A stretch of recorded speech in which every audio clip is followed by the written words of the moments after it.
Hey guys, we are back yet again tonight. And this is our third video for the evening. If you haven't seen the other two videos, make sure you check those out. We've got one out for Hyperion playtest. We've got another Professor X playtest video out. And now we're going into Season 15 of Crucible, the defense that I'm using and why. So we're going to start this out. Room 1, same room that was in U16. Basically, whether you use Fortifier or Healer, you're going to add 1 vulnerable to the other team when you attack to a maximum of 20. Striker's going to add 3. And Raider and Skirmisher are going to add 2. Your characters, when attacking, will gain 100% damage per vulnerable that is on them. Okay? We are going to be sticking with the same team that we used. They did very well for us in the U16. So we're using Phoenix Force, Shadow King, Gladiator, and in-game Thanos. Now we have Omega Red at a Striker. We have Phoenix at a Raider. And we also have Shadow King, Gladiator, and in-game Thanos all at Fortifiers. And hopefully that room is going to continue to do well. I think it may even do better because there's so much offense available in the U16 with only 3 rooms.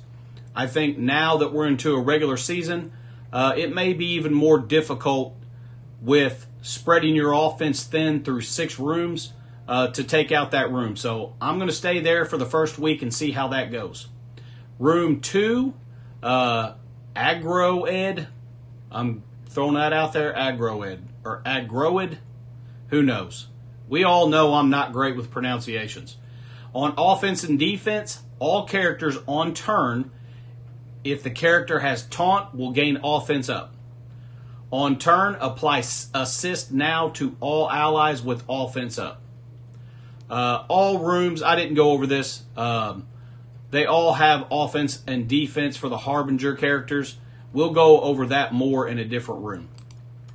So the team that I'm using first week is going to be Orcus with Apocalypse. Okay, my reason behind this is, 1, I like the idea of this team baiting Night Stalkers.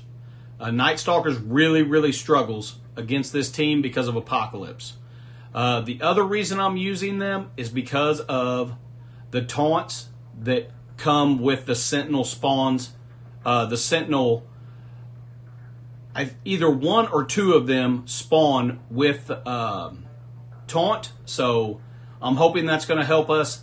We'll see how it goes. I like to kind of experiment first week for sure and go as heavy offensively as I possibly can. So we'll see how that room goes. Room 3, I think a lot of people are going to be loading up in Room 3. I think a lot of people are going to be using Cohori in Room 3. But this is negative energy on offense and defense, all characters. Special abilities cost 4 less.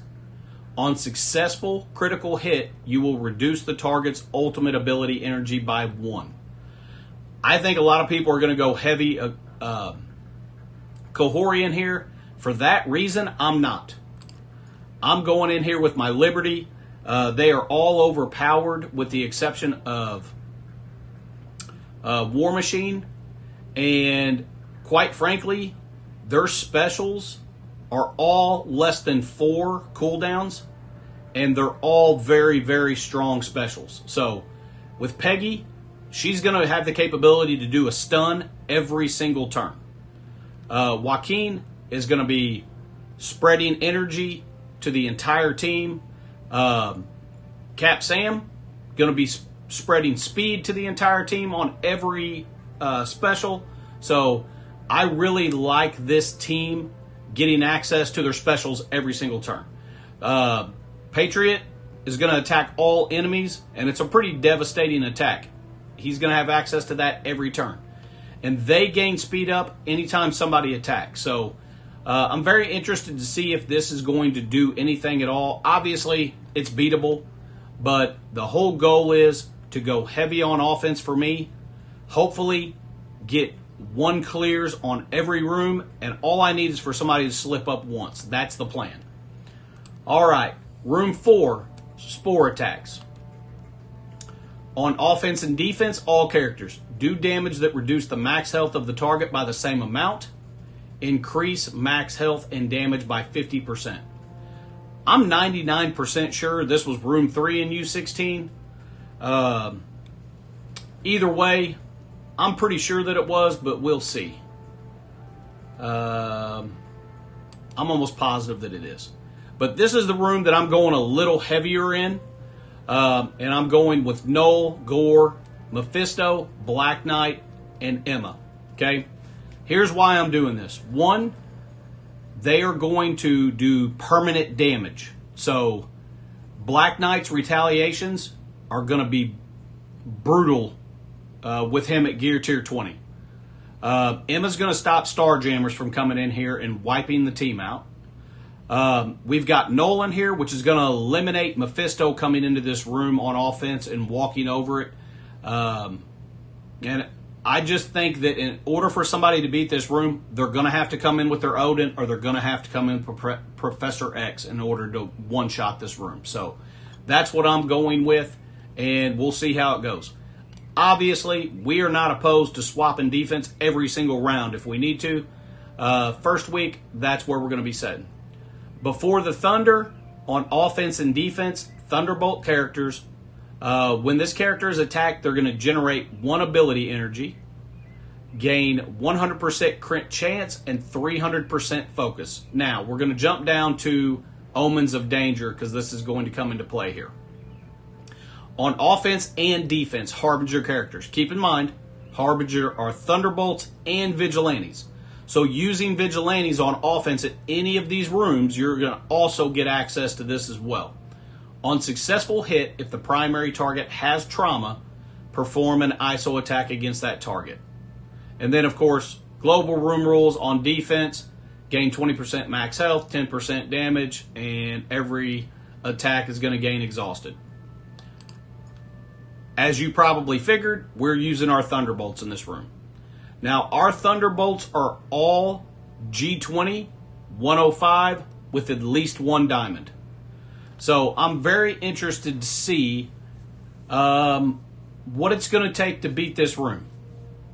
The great thing about it is nobody really knows. So any attack going into this room the first couple rounds is going to be a guess on whether or not it's going to work. So with the size of my Thunderbolts, I think that they could do very well in here. So we'll just have to see. I'm really hoping that they're going to be viable in Crucible. So fingers crossed.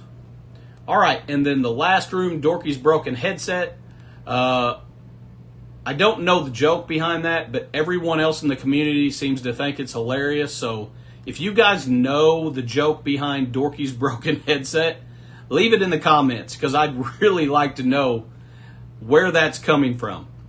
All right, on offense and defense, all characters on turn end remove safeguard and trauma from all characters. On successful attack, copy and clear all positive effects. Now, I'm going in with Night Stalkers round 1. Here's why.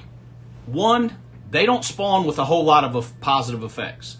So starting out with the other team still in all of our buffs, that's not going to be something that we really have a huge issue with because they don't spawn with a lot of buffs. And 2, they're fast. So Blade's going to go really quickly, Oath's going to go quickly, and they are going to steal and clear all of the other team's buffs. So we'll have to see how well it does. I think everybody knows that Vigilante could walk over them in this room, I'm sure. However, if this room pulls Vigilante away from the other rooms, then I'm perfectly fine with that. Because I think a lot of people are going to want to use Vigilante in room 5. If they have to use it in room 6, that's just a bonus for us. So that's what we're going to be looking at. Hopefully it's going to go well. As you can see, there's no Odin. There's no Professor X. I am heavy on offense. So we're going to jump in here. We're going to have our full Starjammers, full Vigilante, Odin, Professor X, Absolute A-Force, Immortal. We have all of our Astro with the exception of Shadow King. So, of course, we have Old Man Logan. We've got Super Skrull, Ares. I mean, we are loaded up. We still have Illuminati. So, my main goal, week 1, round 1 especially, is to be really heavy on offense. Hopefully, my opponent will get a slip up somewhere along the way. But I do not want to end up biting myself in the behind by going too heavy on defense first round, because I want to get an idea of how some of these rooms are going to play out. So that is my strategy. Let me know in the comments, guys, what is your strategy for the first round? Are you guys going heavy on defense, light on offense, vice versa? Are you approaching it the same way I am? Let me know if you think any of my rooms are completely insane and I've lost my mind. I'm open to all information and comments you guys have. I love chatting with you guys in the comments. So with that being said, guys, this is the end of the videos. This is all 3 of them tonight. We're going to be ramping up. You know, tomorrow starts Crucible. We're going to be here with you every single night for Crucible. So I'm super excited to get back into that. Really excited for Season 15. Let me know any comments you guys have, any thoughts. You know, same thing as always. Hit that like button. Hit that like button. Hit that subscribe button if you haven't. And ring that bell. I need to get a bell. I need to get a bell so I can ring that every time and look like a total lunatic. And share it with your friends if you see value and you think they may be able to benefit from this video. Until next time, guys, I'm going to go eat, finish working out, and mess around with the Danger Room later on this evening. So stay positive, guys, and enjoy the game.